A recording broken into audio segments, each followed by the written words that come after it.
Alors moi c'est Réhan, je suis joueur de Luigi le meilleur de France et meilleur joueur lyonnais et je joue pour Daylight Esports qui est ma structure.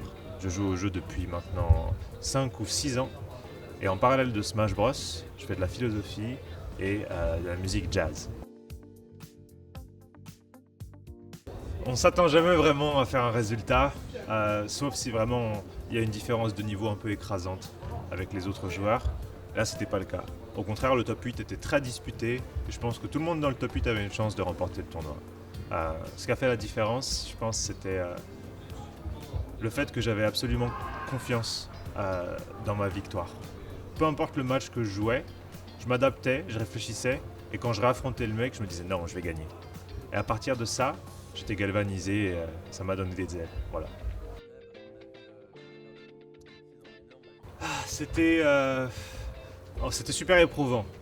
Quand tu perds en winner side, en plus tu perds assez tôt parce que le seeding qui découle des round robin est assez, comment dire, aléatoire. C'est-à-dire que Kid et moi on ne devrait pas s'affronter aussitôt, ni Tombéry et moi. Je dirais que j'ai un bracket assez difficile par rapport à ce que j'aurais dû avoir. Donc c'était un petit peu décourageant. Mais je me suis motivé et je me suis dit non, écoute, si j'ai ces gens-là sur ma run, c'est pas des obstacles, au contraire, c'est des notable wins en plus que je peux ajouter à mon profil. Donc je l'ai pris comme ça et puis avec un petit peu d'énergie et un petit peu de sourire, c'est passé tout seul.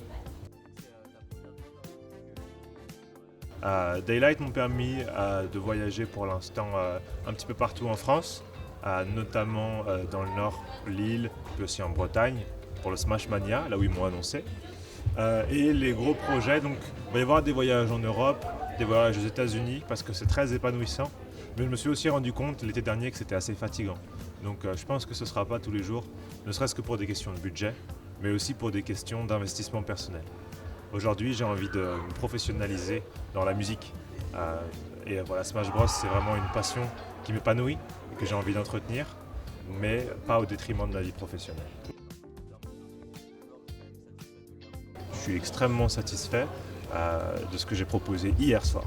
Sinon, en général, je pense que j'en ai encore sous la pédale et je peux aller chercher très très haut.